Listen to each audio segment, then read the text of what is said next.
Aside from the Philadelphia Eagles, who had one of the best drafts in recent memory, the New York Jets are the biggest story of the offseason. They won the Aaron Rodgers sweepstakes, signed a couple of good players, and on top of that, have a group of talented young players who are ready to win. Now, let's dive into how far the Jets can go in 2023. First, let's start off with a recap of the Jets' 2022 season. The Jets started the season 7-4 in primed position to make the playoffs before hitting rock bottom. Week 7, the Jets lost their star rookie running back by tearing his ACL, who was taking the league by storm. Breece Hall had 681 total yards through 7 games, 5 touchdowns, and 5.8 yards per carry. So yeah, nearly 6 yards per carry. That's really good.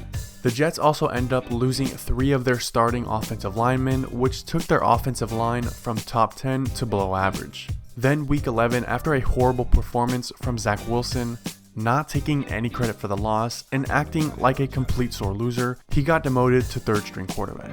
With all the injuries and issues at quarterback the Jets faced, they lost 6 straight games to finish 7-10 after starting hot at 7-4. Now, although the Jets were atrocious, that was only offensively. The Jets finished with the 4th best defense in the NFL, with Quinnen Williams, Sauce Gardner, John Myers, Nickel Carter, and not to mention their defensive-minded coach Robert Saleh. This team was great on defense. Don't let the horrible offense and injuries distract you from the fact that the Jets had a better defense than both of the teams that made it to the Super Bowl. Not to mention, the Jets also had both the offensive and defensive Rookie of the Year in Garrett Wilson and Sauce Gardner. Alright, now that covers the Jets, so let's take a look at Aaron Rodgers. So just like the Jets, Aaron Rodgers and the Packers did not have that good of a season either. There was drama going into the season on whether or not Rodgers would be on the team, and they also traded away Davante Adams and lost Marquez Valdes-Scantling in free agency. So both of Aaron Rodgers' best receivers gone. To add insult to injury, Rodgers threw the most interceptions in a season since 2008, which was the first full season he was a starter. This past season, he also recorded the worst QBR in his career. So, not a great season from Rodgers, but it's warranted. He lost his best weapons and his defense was below average. On the bright side, Rodgers stays healthy. He hasn't missed a game due to injury since 2017 when he fractured his collarbone. He had a bad year, but the guy just won back-to-back MVPs. He's going to be great for the Jets.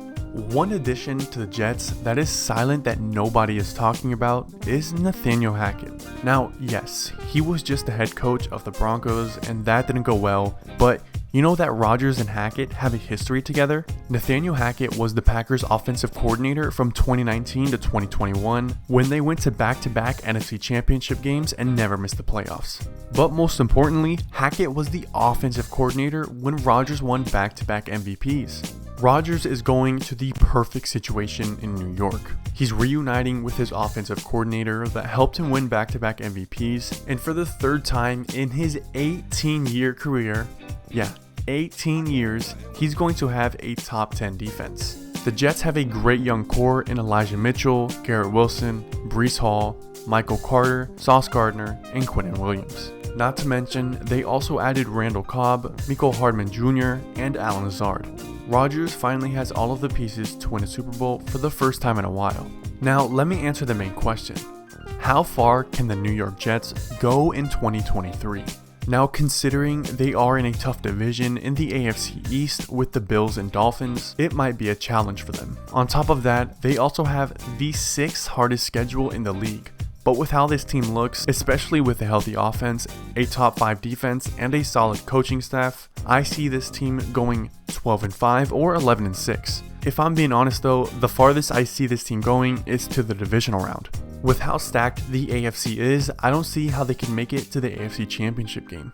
As a Dolphins fan, but more importantly a football fan, I will not lie and say that I am honestly excited to see how the Jets will pan out in 2023. Let me know your thoughts in the comments below and how far you think they can go in 2023.